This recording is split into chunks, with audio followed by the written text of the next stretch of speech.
Married. January 20th, 2025. Didn't think things could get any better. I was wrong. Jennifer and I, standing at the edge of the world.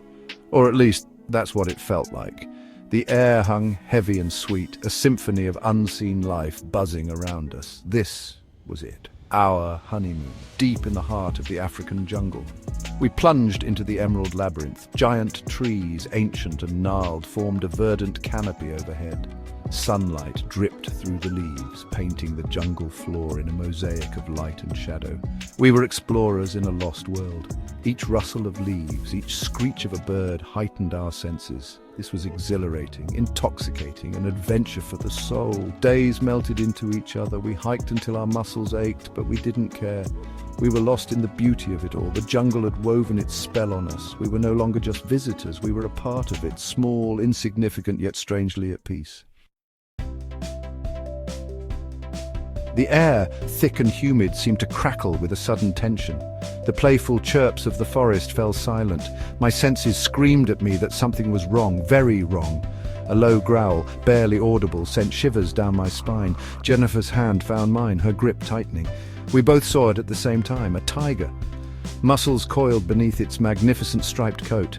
Its eyes, twin orbs of emerald fire, locked onto us.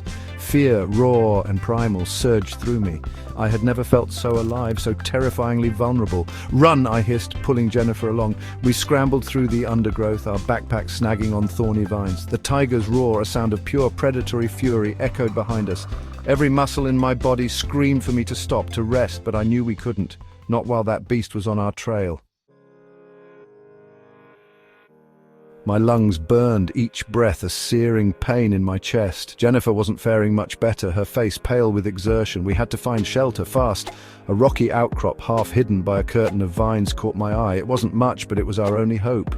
In there, I gasped, pushing Jennifer towards the narrow opening. The cave was small, barely large enough to accommodate us both, but it was dark, and it offered a sliver of protection from the predator that stalked us. We sat, huddled together, the silence of the cave a stark contrast to the cacophony of the jungle outside. I could still hear the tiger, its frustrated growls echoing through the trees. Jennifer was trembling. I pulled her close, my arms wrapping around her. She buried her face in my chest, her tears hot on my skin. We stayed like that, two souls clinging to each other for comfort, for strength, for hope. Dawn broke, painting the sky in hues of rose and gold. The jungle, no longer menacing, seemed to shimmer with life. The tiger was gone. We emerged from the cave, blinking in the sunlight. Our bodies ached, our clothes were torn, but we were alive.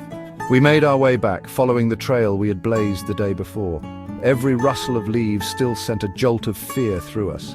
But the further we walked, the lighter our steps became. Back in the familiar comfort of our own home, the jungle seemed like a distant dream, but the memory of that night, the terror and the tenderness, would stay with us forever. It was a reminder of the fragility of life, the power of love, and the unbreakable bond that we had forged in the heart of the wilderness.